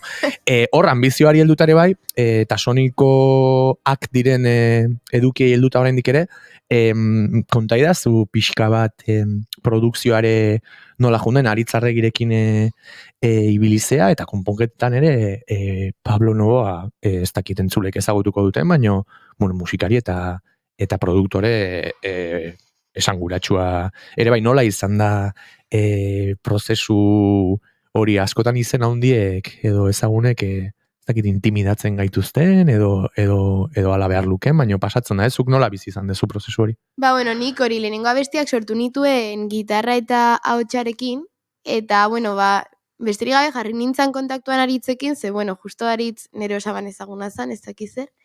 Eta, bai, hasieran pixkat, gauza ematen zian zerreten, jende honek asko dakitan igual, nin dazkato 22 urte, zakite zer bizitza ez da, jende honek, jo que se. Baina, Aritza pertsona bat oso naturala, oso ez daka egorikan hola, orduan oso erresa da behakin lanitea. Eta, berari kontatu nion nire ideia zeintzan, nire pedrada, eta orduan beha jarri zan kontaktuan Pablokin, eta, Pablokin lantzeko modua izan zen nik bidalin izkion hori abestiak ahotsa eta gitarrakin, eta, karo, berak ezak euskera. Orduan, saiatzen nintzela esplikatzen ze kontatzen zuen abestiak, ze historio, eta pixka bat nondik nahi nun jutea abestia, eta bar, eta horrela ekainerako edo zeuden konponketak eginak, eta, egia esan konponketekin oso gustora gatu nintzen, porque, hori Pablok daka kriston esperientzia, eta, jakintzun nik kontatzen nion hori, abestietan eta konponketetan plasmatzen. Gainera, pentsatzen dut, lehen trukaketa hau ez, demo edo plantamendu edo konponketen plantamendu hoien lehen pausoak batera gontzate edo distantzia izango zen. Ari nintzen imaginatzen zu WeTransfer bat jasotzen ez, konponketak version 2, eta artxiboa irekitzen, ea zer egin duen Pablok oraingoan. Zen nik uki izan dut danak bezala, igual estudioan produkzioan laguntzen duen jendea in situ ez, edo lagunen bat, edo aportazioen bat, baino, ostras, hola, ez dakite, korreoz ibiltzak ere badauka bere misterio puntu bat, igual atxaldean WeTransfera jasuta, etxea iritsita, honek zer egin duen oraingoan, ez? Izango zen ere prozesu bat oso emozionantea, edo sorpresak ere karriko zituna, ez da? Bai, karo hori, azkenean nik Pablo baindik pertsonan ez dut ezagutu, osea, esan zidan etortzen denean egongo gehala, baina bueno, eta orduan bai dena izan zen, osea, WhatsAppetik, WeTransferretik ez daki zer, eta orduan bai, nigo atzen naiz, hain nintzela, ze bueno, ni lehengo urtean ibili nintzen Bilbon egon ikasten, eta lan batetik bestera arratsaldero, osea, klasetik lanera, beste lan batera, eta bar. Eta justo egon juten lan batetik beste lan batera, autobusean, Bilboko autobusean diela oso mantxoak. Eta, goatzen iz jaso nuela, eta, osea, momentuan jarri nintzen entzuten, vamos, osea, kasi pasatu nun parada eta guzti, baina, osea, izan zen oso berezia, eta gero, pues, beti nago nitxo egiten, niz iristen dago WeTransferra, no seke. Bai, nik, hau gainera lotu nahi dut, abertzuek ze iritzi daukazuen, baina askotan ere hitz egiten da norberarena. Zuk zure abestiak entzuten dituzu, eta bada jendea esatu nik ez da, hola gezurretan ibiltzen den jende hori, nik hemen aldarri bat egin nahi dut, osea, zer da sanoagoa, gardenagoa eta inolaz ere egolatra ez ezer, norberak barruari begira sortu duen zerbait entzutean emozioa sortzea. Nik oso argi ikusten dut, ni ez nabile unero nik egindakoa entzuten, baina esan nahi dut, batzutan iruditzen zait, ukatu egin behar dela ere, ez? Eta orain ilargik esan duen arira, haizu, norberaren abestiak entzun behar dira eta pozik senditu behar gera. Ados nago, bida. Ados nago hortan, eta gainera, ilargiren pasarte horrek ez Bilboko autobusean gogorarazi dit, nik, bigarren diskoa, Goiutxak izenekoa, bainatik erabidek nahaztu zuen, eta nahaztu genuen, niri bururatu zaidan maiatzen atera bartzala, dena justu, joan nintzen lan bat egitera Alpetara, Suitzara, eta bertan grabatzen genbiltzala, idatzi eta grabatu nion azkeneko abesti baten ahotsa, hegazkinen letra idatzi nuen, ahotsa bertan, apartamentuan, Airbnb baten, eraman un mikroa, antipopa, soinu txartela, mierda guztik, kortinak itxi, da pixkat erreberra galtzeko, eta holako prekaritatekin. Zoron, biali nion, eta disko guztia biali zidan, eta nik handik bueltan masterra egitera bialtzen nun. Eta jaso nun egun hartan, master osoa, jun behar nun kotxez, beste toki batera, zehaztu genuen laneko tresna bat, ez goatzen zertzen. Eta horren lankidea antxe zegoen, Iñaki Gereñu, eta esan nion, Iñaki, jumon hauk, eta afaria prestatzen jute izan, bale, ondo. Sartu nintzen kotxen, da jarren un masterra, eta justut irautezun, traitu luz esan barrazan, 50 minutu, eta entzutea diskoa bingoz osori goiti bera azken asketekin, kotxe baten grabeekin, alokairuzko kotxe berri bat, soinu sistema ona, eta oso momentu polita irutu zaidan, eta kontatu duzunean Bilboko autobuseko hori, imagina dezaket, ze cinematografikoa dan ere ez, kanpotik estedikan batek grabatu izan balu, ilargi autobusean, hor argia pixia zeharka sartzen dela lehiotik, autobusa motel mugitzen, oso guapoa. Bai, egia esan oso berezia izan zen, bai hori, eta gero ja behin bai, estudioan hasi nintzanean aritzekin, ni ondo nintzan, egunero horberarekin, zen hain nun ikusi dena ondo zijoala, eta, azkenean bai ikusten ikasten da asko, ez? Eta niri ilusio egiten zian ikustea, nola. Eta goatzen naiz ja, abestiak bukatuak zudenean, eta hori, berdina, ja, abesti guztiak sartu zizkian aritzek zea pendrive batean, eta bueltan estudiotikan, eta juten nintzen leku guztitarako txakin, denbora guztian juten nintzen diskoa entzuten. Claro. Eske behar da. Behar da, bai. Eta era leheno esan detena, ematen du, ez dakit, gure zilborrari begira egungo bagina bezala, ez? Baina niretzako ez da, horrela da, egindako lan baten, ez dakit, emaitzaz disfrutatzea, ez beste gauza askorekin pasatzen duen bezala, ni hemen izugarri gustora goten naiz aste azkenero, baina ez dakit zuzen bat WeTransfer jaso izan dituten Gmailean, eta pentsatueten, gaur 6etan programa bukatuta, ze gogo trena hartzeko. Ez? Gainera, bigarren kafeari wifi-a lapurtu, WeTransfera azkar jaisteko, eta gero abestia trenan entzun. Baina, ez kontatu jefiai,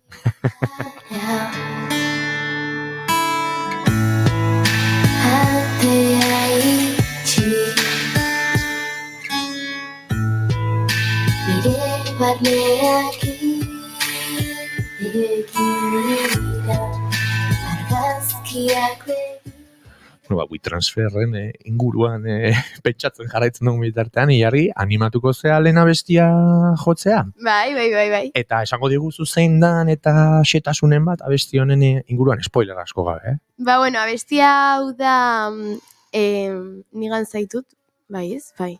Eske bat, izenak ja pixan dazten ditut. Eta, bueno, ba, hitz egiten du, bueno, esan bezala beldurrarekin dantzan ditzen da diskoa, hitz egiten du nere beldurrei buruz, eta bestionek, ba, bueno, hitz egiten du nere beldurra handienari buruz dela eriotza. Agoaz, ba, nigan zaitut entzutera.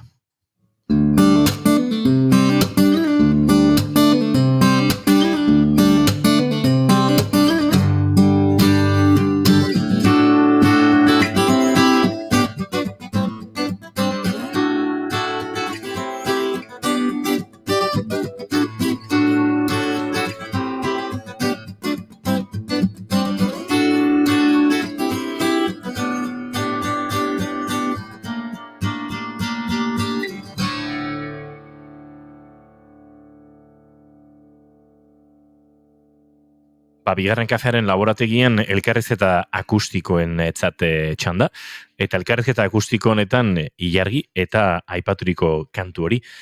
Nigan zaitut mikrofonoak irikiko dizkiogu, eta soberan daudenak itxi, eta nahi duzunean Ilargi, orain bai aurrera.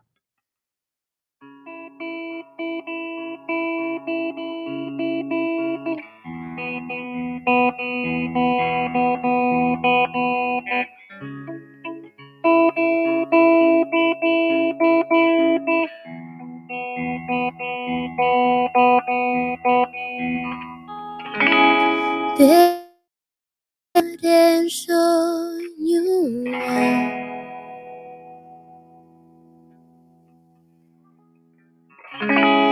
edalontzi baten austura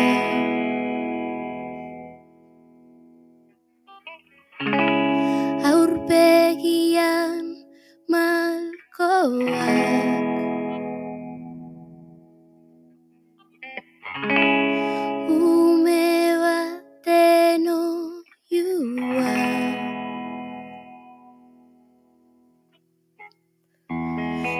guzti hori zer ote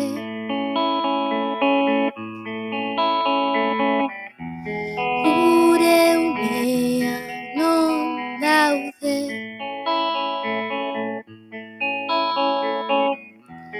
noiz egingo dugu txango hori noiz ospatuko dugu zure urte betetzea.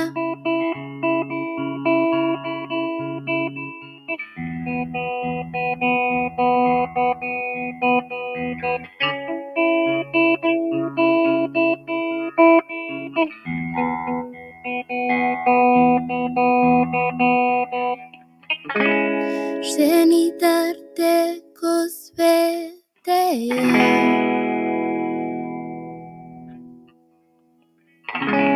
besarkadak lore korona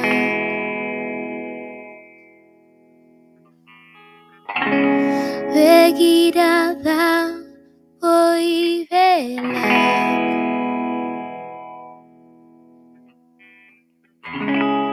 kasiaren jeitxiera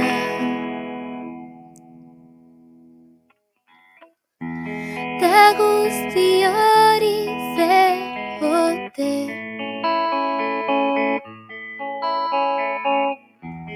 gure unean non daude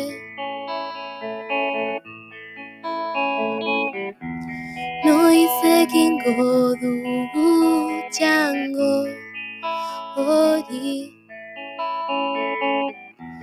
noiz ospatuko dugu zure urte betetzea erantzunik ez zuten galdera direla ulertu berri du oroitzapen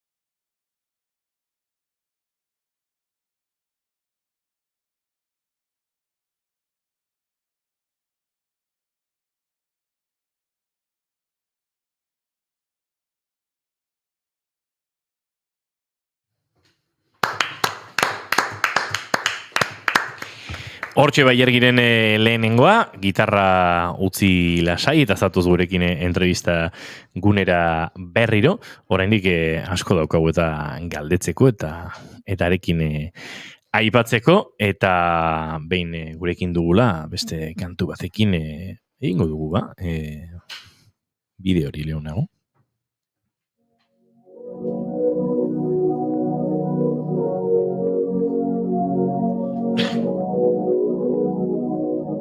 Euri zaparra da sidu, nire arimaren barnean eta zulatutako aterkia daukat gainean.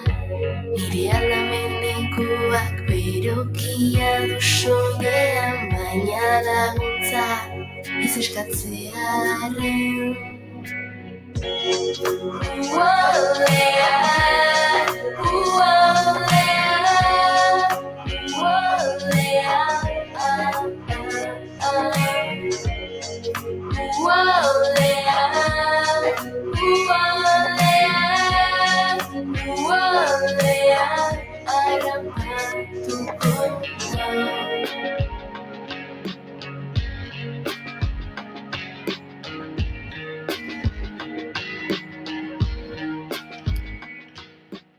Bueno, abesti hau jo baino lehen oso interesgarria iruditu zaite beldurren eriotzari diozun beldur hori handienentzat jotzea, baina pixka bat ere diskoaren izenari eta beldurren inguruan aritze aldera, oso transcendental jarri gabe, baina irakurri detor bai sare sozialetan, bankanpean, artikuloren batan ere, beldurrarekin dantzan ez, kontzeptua edo beldurraren kontzeptua, zuk eguneroko tasunaren baitan somatzen dezun gauza bat dela, eta hor asko gustatu zait nunbaiten irakurri dizut batzuk badoazela, beldur batzuk, baino berriak datoz, ez? Eta horrelako etengabeko prozesua da egunerokoa, eta bizitza ere orokorrean esango nuke. Hor, zuri adibidez, ze beldur joan zaizkizu, eta ze berri etorri zaizkizu disko berri honen prozesuan?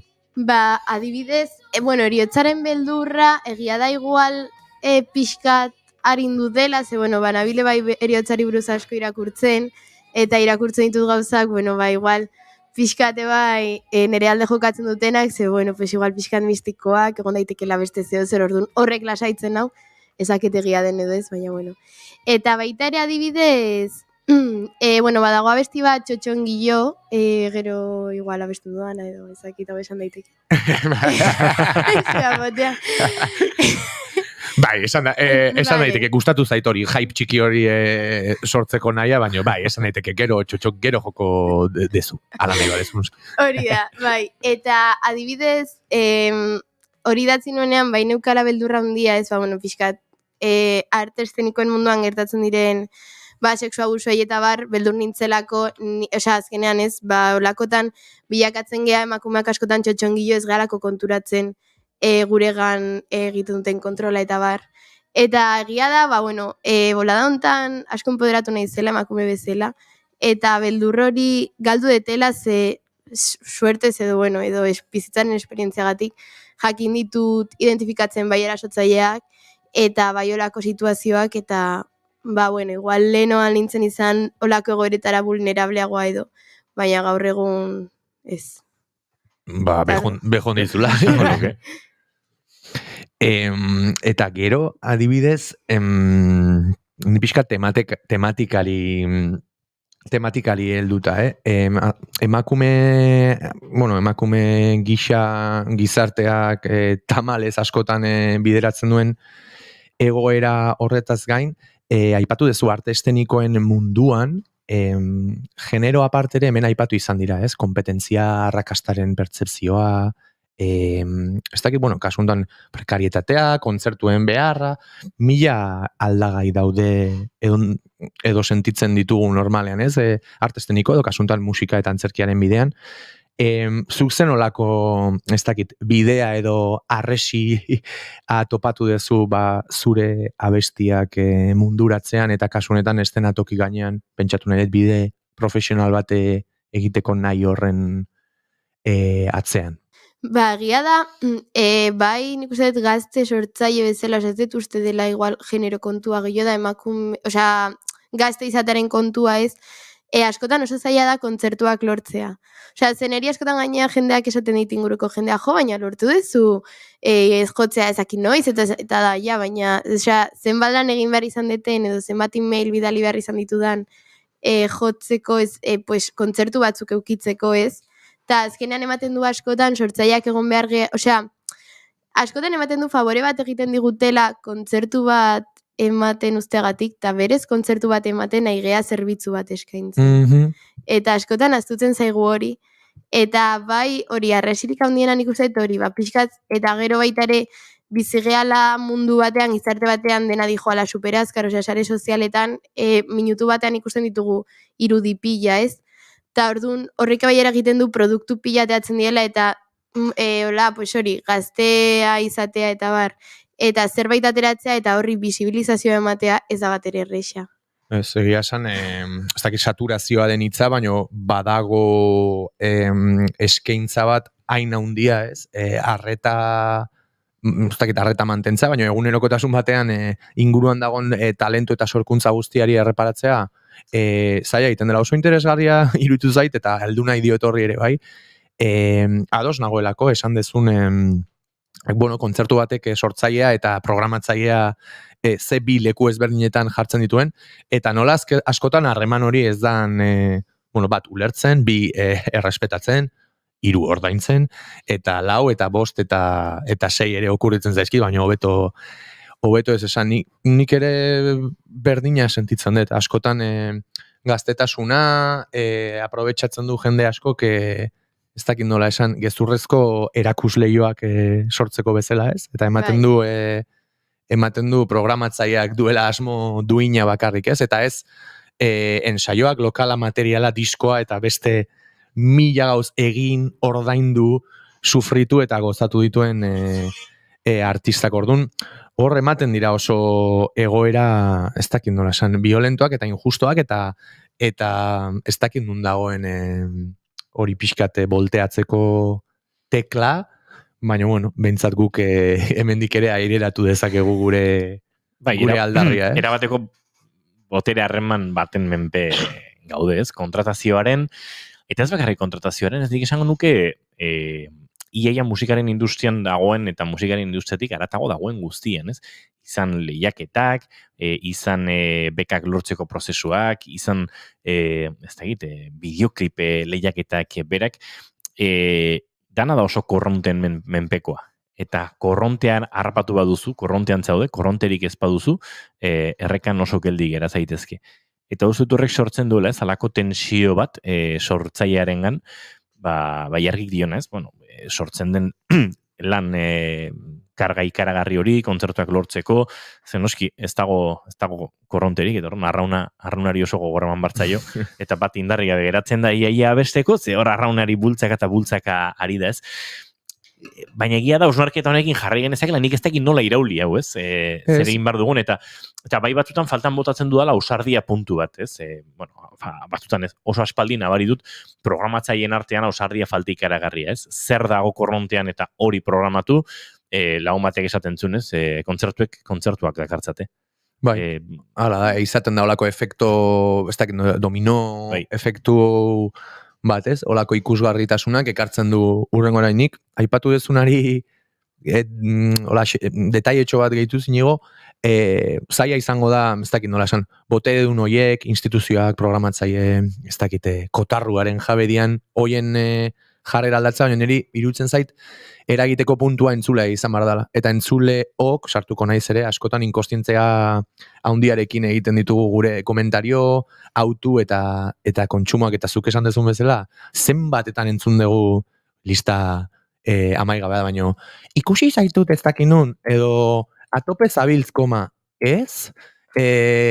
Eta askotan leku batzuetan gaudelako edo egotearren jendeak irudikatzen du alako ez dakit atzean zoriontasun arrakasta dena delako dagoela, eta azkenean leku horiek normalean erakus leio dira, ez? Eta errespetatu behar dena da sortzailearen ez dakit nahia, esentzia eta mezua, ez?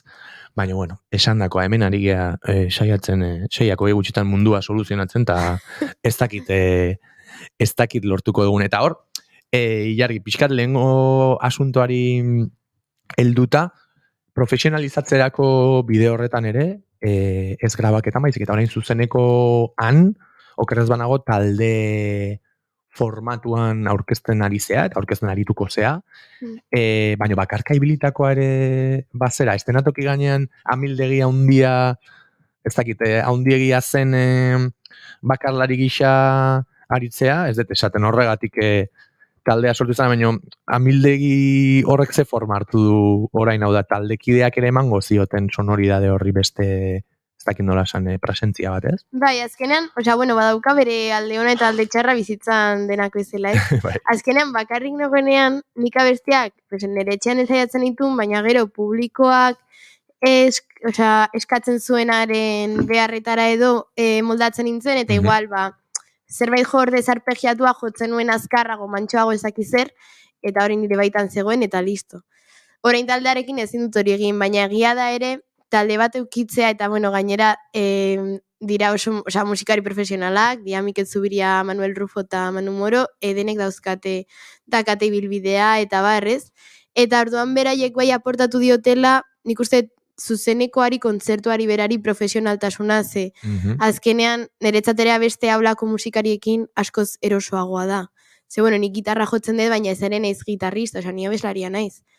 Eta eukitzea behaien apoio hori, eta gainera hori. Oso ondo moldatzen gehala gure artean, eta dagoen rolloa bai oso polita da, orduan. Neri aportatu dit asko zuzenekoan, nik uste hori profesionaltasuna ematen diola, eta neri ere lasaitasuna handia ematen dit. Eta mango zizun ere, zentzu honenean diot, akaso bakarlari gisa ibiltzen den horrek normalean, izan ohi duena, baino lan gehiago ere bai, ez? Ensaioak, imaginatu ezaket Google kalendarra, 4 kontaktu berriekin, eta burua usteak ere ekarriko zituen, baino ziurrenik ondorio eharrekin.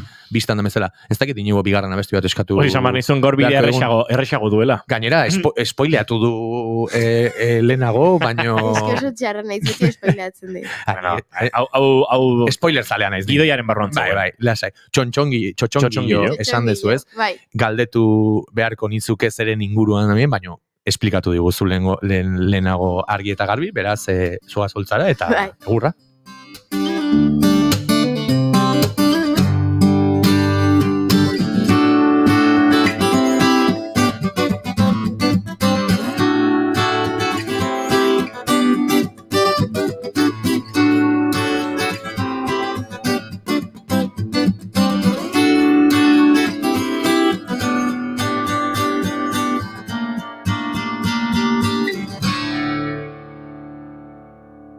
Amabos minutu arratsaleko 6 izateko, eta gu hemen txegara Ilargirekin haren lan hau deskubritzen, eta oraintxe beste ale bat Txotxongillo entzungo dugu, gure elkarrizketa akustiko hauetan, nahi duzunean Ilargi.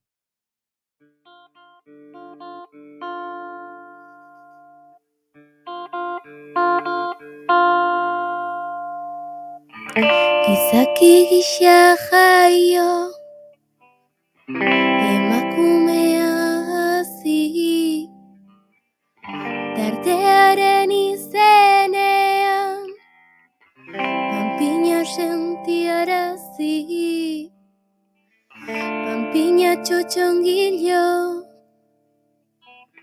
mostroa zuzendari, antzez lana hastear da, bere eskuetan gaude. Oiukatzerik ez, artearen soke, loturik gaituzte, eszenatokian gaude, funtzioa amaitu da, publikoa zutitu da, baina txunditurik gaude, mustroa txalotzen dute.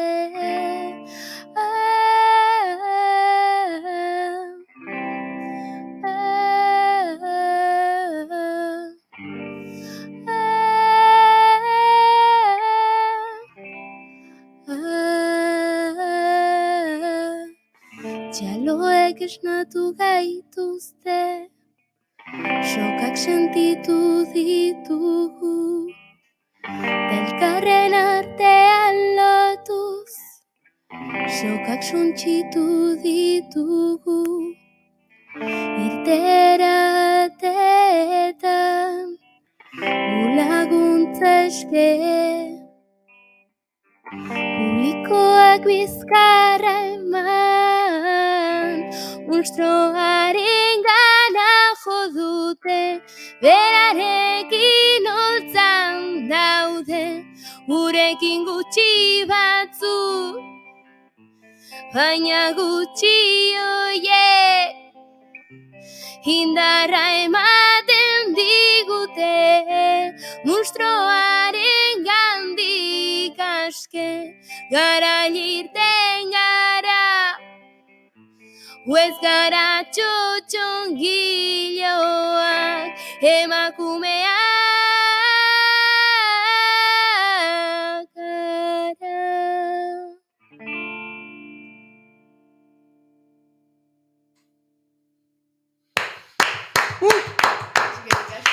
Hortxe txotxongiloak indarra du kantuak diskoan, baina ze indarra duen Ilargik gitarra soilean eskaintzen duenean. Gartxot, oraintxe eskaini duen bezalaxe. Bai, hor beti esaten da, edo, bueno, beti esaten da, igual bain txasmatuet, baina ez, uste eta nun baiten entzun izan dela. Beti esaten da, abesti batek abesti on batek ez, bere formato biluzienean ere erainkorra behar duela izan, ez? Hau da, espikatzen naiz. Ilargi jotzen ari zen bezala, ez? Biluzik inolako kapa gehigarririk gabe, hau da, gitarra eta hotxa, horrela funtzionatu behar duela abesti batek ona izateko, ez? Funtxorotan, gero gehitu diez eskioke gu mila gauza, baino. Nere lagun musikariatek esaten du, abestia dago edo ez dago. Hori da. Eta dena biluzten denean abesti bat dago. Hori da. Eta abestiak behar du egon. Eta barkatu. Ez Gartxot, nik uste normalean azken txampa honetan egiten dugu sarraskia, baina sarraskian letrak aztertzen ditugu, baina uste dut pixkat gaur sarraskia izanten ari dela zeharkako, ez? Ze kantu bakoitzaren inguruan, ari gara letren inguruan, beldurren inguruan, minutu gutxi batzu dauzkagu, beraz nik uste dut azken galdera horiek ere gaien inguruan egin ditzakegula, baina ez dugula sarraskia bere horretan egingo. Ze pentsatutan dituen galdera batzuk ere erantzun ditu dagoeneko gai bat eta beste eta beldurrak direla txotxongilo kantonekin ere, orduan uste dut aurrera egingo dugula natural. Nik kuriosidade batzuk dauzkat, galdetu eta ea asetzen dituen Ilargik. Askotan gustatzen zaitelako kanpotik jasotzen dugun hori interesgarri izaten da, baina norberak bere sorkuntzaren inguruan ze perspektiba duen eta asko sakondu gabe, baina zuk adibidez sonikoki, hau da soinu aldetik, Ilargi ezagutzen ez duen norbaiti definitu barko zenioke zure soinua, leheno aipatu dituzu gitarrarekin soilik sortzen direla, ez? Azia akustikoa dela edo biluzia, baina gero adibidez bigarren disko honetan ez dakit norabide elektronikoari ere lekua eman diozula. Nik bigarren disko hau entzuten hartu diot ere bai oso zalea naizelako low-fi itxura puntu bat izaten da bedroom pop deitzen dioten joera hori, ingelesezko kontzeptuz inguratuta bizigera, baina honek nahi du esan gure logelako popa eta low-fi esango nuke dela beste gauza asko ere esan nahi ditu teknikoki, baina low-fi musikan esaten da ez dakit minimalismo puntu hori ez, eta zuk nola definituko zenuke bigarren diskoa zen nik definituko nuke minimalismo goxo loufiano elektroniko bezala. Zuk nola definituko zenioke? Nik egia esan ez izkio eta inbeste vuelta eman. Nik izton bila. Eta eskerrak, Ilargi. Osea, zuk beldurren inguruko lan bat egin duzu, nik egin beharko dut Gartxotek jarraitzen badu lau-faiekin bueltaka. Ez baino, prestatu behar nuen eta haizue behar nuen... Ondo ari zinean Gartxotei, baino erantzuna gustatu zeite.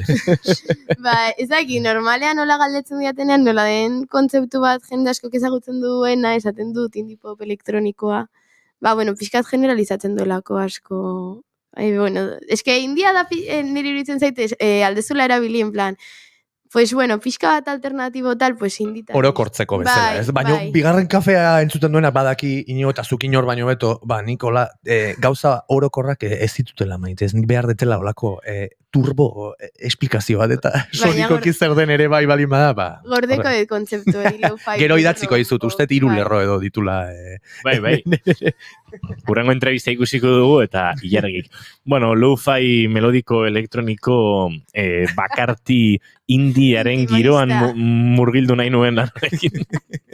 Eta adibidez, hau ere kuriosidadez, goiz da, urrengo sorkuntza edo disko baten inguruan hitz egiteko, baino bideo honetan eta dagoeneko pilatuta daukazunen eskarmentu horretan, imaginatzen duzu urrengo pausoa edo experimentatzeko urrengo ezagutzez dezun gela bat zein izan daiteken? Ja argi daukat urrengo diskoa nola dudan. Orain behar dut, pixkat hasiko naiz edo bekak edo ezakit zedirua behar da, gauzak egiteko. Baina ja bai badaukat pixkat sorkuntza prozesuak bai eukiko dula garrantzia handia. Eta baita ere dokumentatu nahi da sorkuntza prozesu hori.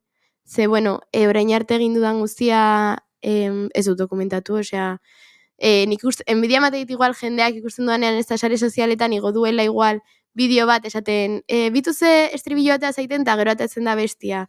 Baina esken niri astutzen zait grabatzea, astutzen zait, ez daukat estudioko argazkirik kasi, nahiz desastre bat olako gauzekin.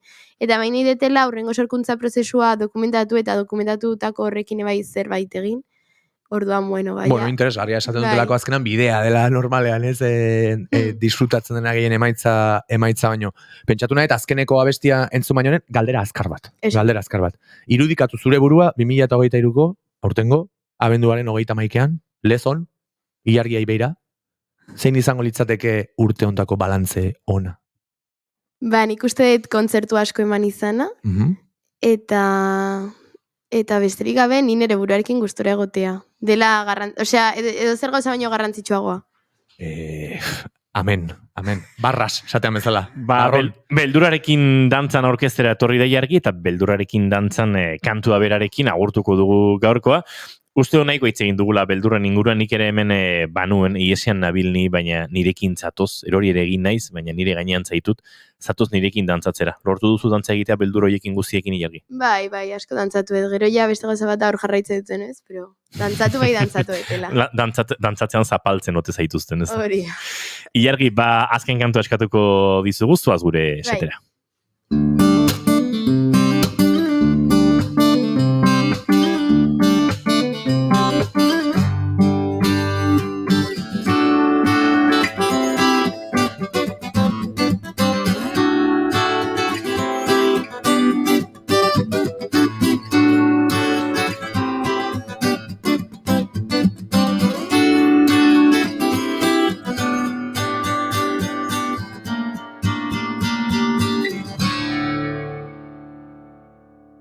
Minutu arratsaldeko 6 izateko, eta gure estudioan afinatzen ari da, afinatze lanetan Ilargi, lasai afinatu Ilargi, ez dago presarik, eta orain bai, nahi duzunean aurrera.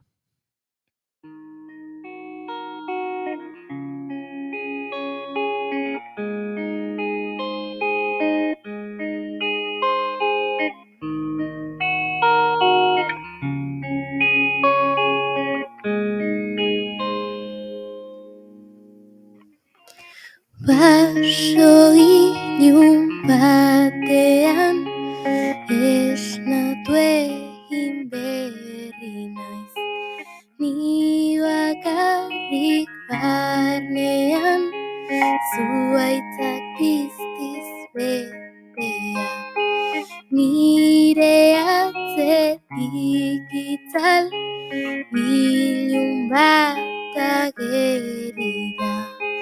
Zuzara berriz ere hemen zaude, eta zatoz nirekin dantzatzera, gauak irauten duen bitartean.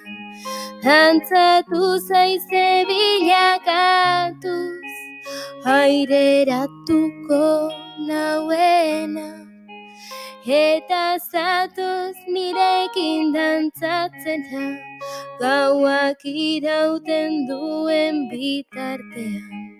Dantzatu zaize bilakatuz, aireratuko nauena.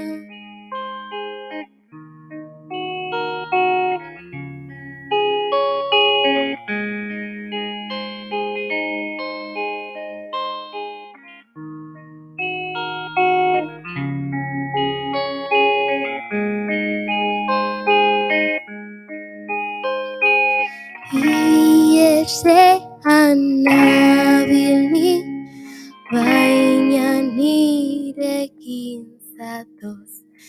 Erori ere egin naiz, nire gainean zaitut. Eta zatoz nirekin dantzatzera, gauak irauten duen bitartean. Dantzatu zaize bilakatuz, aireratuko nauena. Eta begietara begiratuz, egunak argitzen hasi du.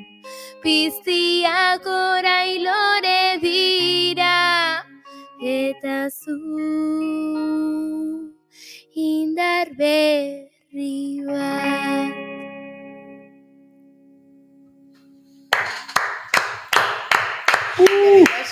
Ba, hortxe Ilargiren hirugarren kantua, eskerrik asko zuri Ilargi eta mila esker, gaur gurera hurbiltzeagatik, minutu bat arratsaldeko 6etarako eta gu bagoaz, bihar arratsaldeko 4 eta 5 hemen izango gara, naiz irratien, bigarren kafean, eskerrik asko hor izategatik Gartxot, aio.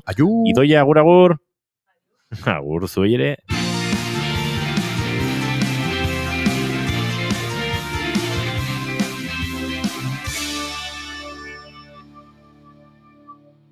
Bigarrenak ez direlako beti okerragoak, bigarren kafea.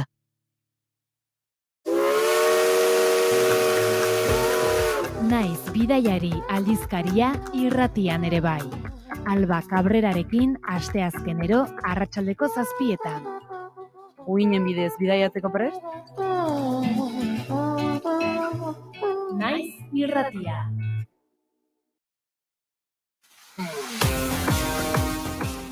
Disko baten azala kentzen pasatzen ditugu 10 minutu. Gero, mamia dastatzeko tarte zabalagoa hartzen dugulako musikaria saioan. Astelenetik ostiralera 10etako solasaldiaren ostean hasi eta eguerdia bitarte, naiz irratian.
da pixkat abstraktoa, baina Erik ez diren izan salaketak biderkatu. Baitza sustraia lurrea. Ez dira. Geraz olka.